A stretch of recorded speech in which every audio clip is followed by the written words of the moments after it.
Olha só, uma pergunta que eu sempre recebo aqui quando a gente fala de holding e planejamento sucessório, que é a seguinte: quem é que faz a holding? É o contador ou é o advogado? Né? Muitas vezes o assunto do planejamento patrimonial começa com essa pergunta, para as pessoas que nos procuram para falar aí de sucessão, e principalmente nesse contexto atual aí de 2026, né, que é o ano que eu estou gravando esse vídeo, quando a gente está em momento de reforma tributária, alteração do imposto de doação e herança, e etc. Né? Novos cruzamentos de dados aí pela Receita Federal, fiscalização apertada, enfim, o tema está bastante em pauta, e aí as pessoas que procuram se estruturar, elas ficam na dúvida, pô, mas quem faz isso? É o contador ou é o advogado? Quem deve me assessorar? E aí eu decidi gravar esse conteúdo aqui para explicar com objetividade essa questão, né, levar informação para as pessoas para dar segurança para a sua escolha, tá? Eu sou advogado aqui em São Paulo, tenho mais de 20 anos de experiência com tributação, já participei de muitos planejamentos sucessórios, tenho falado muito disso esse ano, né? Então a impressão que a pessoa fica é, lógico que você vai falar que é o advogado, né, para puxar o trabalho para você. Mas não, a minha ideia aqui é explicar. Eu tentei colocar aqui de uma forma simples para levar a informação e aí cada um tire a sua conclusão. Eu vou procurar ser imparcial, mas colocar aqui a minha experiência, tá? Daquilo que eu vejo que funciona. Então vamos lá, né? E eu não quero ficar no muro, tá? Em cima do muro, né? Não quero ficar em cima do muro. Eu quero levar a informação para vocês poderem refletir sobre o tema. Então veja, quem é que eu devo contratar? O advogado ou o contador? Na minha opinião, gente, os dois, tá? Por que eu digo os dois? Porque são papéis diferentes. Cada um vai exercer o seu papel no determinado momento da estruturação da holding patrimonial. Porque veja, e aí eu vou fazer aqui um passo a passo. Qual que, na minha opinião, por onde o projeto deve começar? Ele deve começar pelo advogado. O advogado, ele vai, primeiramente, ouvir a família, conhecer a estrutura do patrimônio e adequar o seu projeto de holding para o seu patrimônio. E aqui eu já começo a colocar um ponto importante, que é holding não é um produto de prateleira. É só ir abrir uma empresa, transferir os imóveis e está feito? Tem gente que acredita que seja isso, mas é muito além disso. E, na grande maioria das vezes, pela minha experiência, quem faz nesse formato, né, com essa crença de que é de prateleira, é tudo igual, vamos no mais barato e assunto resolvido, se dá mal. Faz um projeto mal feito, gasta dinheiro que depois tem que gastar de novo para consertar e fica muito aborrecido. Então, assim, eu posso começar contador? Pode começar contador, a decisão é sua. Se na sua avaliação for só montar a empresa, transferir imóvel, está feito, e depois o contador continua aí acompanhando a estrutura, fazendo a contabilidade, e para você, ok? Sem problema nenhum. Se deu certo para você, ótimo. Mas a minha visão aqui, o que eu quero trazer, é que são papéis diferentes e que às vezes um erro pode custar caro. Ou também, às vezes, você pode não estar usando a sua estrutura patrimonial de holding para aquilo que ela serve. Você não está usando ela na sua integralidade, né? Você não está se utilizando de todos os benefícios que ela pode te oferecer. Então, veja, não é, na minha opinião, só montar a empresa e transferir imóvel. Sabe, eu até listei aqui algumas questões relacionadas à holding, que são papéis do advogado, para que você entenda a importância de começar esse processo contratando um advogado. Veja, o advogado, em primeiro lugar, constituir a empresa, eu concordo. Você pode fazer contador, qualquer um faz, com todo respeito, né? Eu sou amigo dos contadores, trabalho em parceria com todos, com vários, tá? Mas é assim, veja, constituir a empresa não é a parte mais importante do negócio, é uma parte simples. E não é isso que vai pesar no seu orçamento como advogado também. A grande verdade é que você precisa de uma análise jurídica para os movimentos posteriores, a começar da entrada dos bens na holding.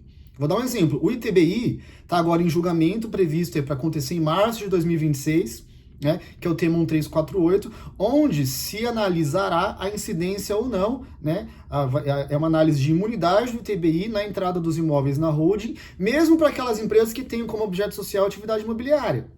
Então isso é um assunto que o advogado está acompanhando. Ele vai poder te orientar, ele vai poder te dizer o timing da transferência dos imóveis. Se você, de repente, não tem essa informação, né, e transfere antes, vou dar um exemplo, transfere antes, e se julga lá em março, com o afastamento da tributação, às vezes você pagou um dinheiro que você poderia esperar um pouco. Aqui já tem um papel importante que um advogado pode fazer para você. Tá? Outro ponto, a holding ela vai prever regras de governança, que é a administração do patrimônio.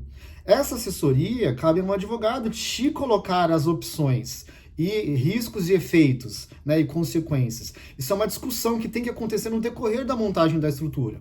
Também é um papel de advogado, tá? Outro ponto, regras de sucessão. As regras de sucessão devem estar previstas ali no estatuto, né, no contrato social. Mas isso precisa ser discutido e amadurecido com a família. Precisa entender o contexto familiar, quantos filhos são, se é que tem, né, se tem filho ou se não tem, se quer doar em vida, qual a idade aí dos patriarcas, se é recomendado, se é razoável doar, a depender da idade, né? A estrutura patrimonial, se é imóvel, se é mais liquidez, né? Entender os efeitos fiscais dessa doação, né? E aqui o outro item que eu chamo a atenção aqui, né, que já estou falando até de planejamento sucessório, é a questão do ITCMD. O ITCMD é outro assunto que está muito em pauta esse ano, né? Com o julgamento recente do STJ, que permitiu ao fisco aqui, no caso de São Paulo, né, um arbitramento da base de cálculo. Tem lei nova para entrar em vigor em 2027, com alteração também da base de cálculo do ITCMD. Então, assim, tem diversas consequências que impactam diretamente no custo da estrutura. E o custo não é de honorários, é tributário, né? Que é o que vai dizer aí quanto vai custar do ponto de vista de tributos, né, dentro da sua estruturação, entrada dos imóveis, doação em vida e etc.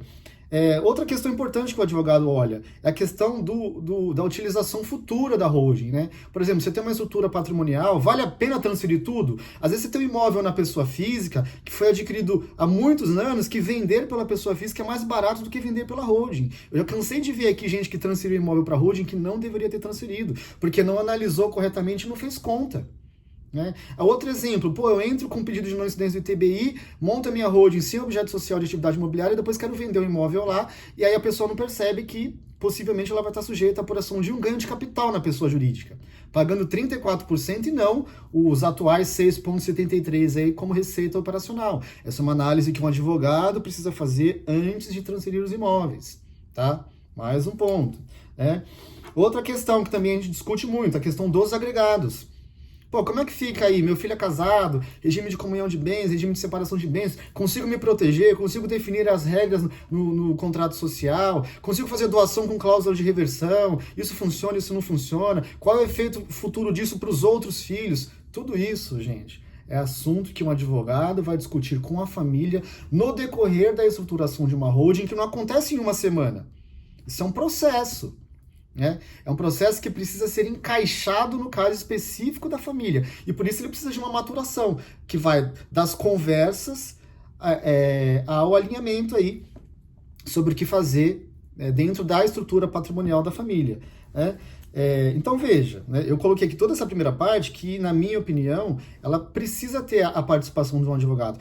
Mas e a parte do contador? A parte do contador também é muito importante, porque é ele que vai cuidar da vida da holding pós-conclusão da estruturação. Então é um contador que vai fazer a apuração tributária depois, é o contador que vai fechar balanço, DRE, é o contador que vai gerar as guias, é o contador que vai entregar todas as obrigações acessórias que uma empresa de lucro real, lucro presumido, normalmente a holding é lucro presumido, mas o contador vai entregar todas as obrigações acessórias para a Receita Federal, que são diversas. Isso um advogado não faz, ele não tem nem competência para preencher SPED, EFD e etc. ECD, ECF. Isso é um contador que faz. Então, assim, o contador, ele é imprescindível. Você obrigatoriamente terá que contratar um contador para cuidar da sua holding. Mas a minha recomendação é que a estruturação, a montagem, a análise e a discussão de todos os aspectos jurídicos e sucessórios da sua estrutura patrimonial seja feita através da assessoria de um advogado. Beleza, gente? Procurei responder aqui, sem fugir do assunto, e colocar aqui, né, a atuação de cada um nesse processo, que é um processo que, na minha opinião, ele precisa ter a participação do advogado e do contador. Beleza? Eu sou o Alexandre, advogado aqui em São Paulo, fico à disposição. Se você quiser falar sobre o projeto de holding, eu sempre deixo o meu WhatsApp aqui na descrição do vídeo, vai falar diretamente comigo, a gente agenda uma conversa para entender o seu caso. Beleza? Um grande abraço, se inscreva no canal e mande esse vídeo aqui para um amigo seu aí que estava falando de holding com você esses dias. Beleza? Até mais.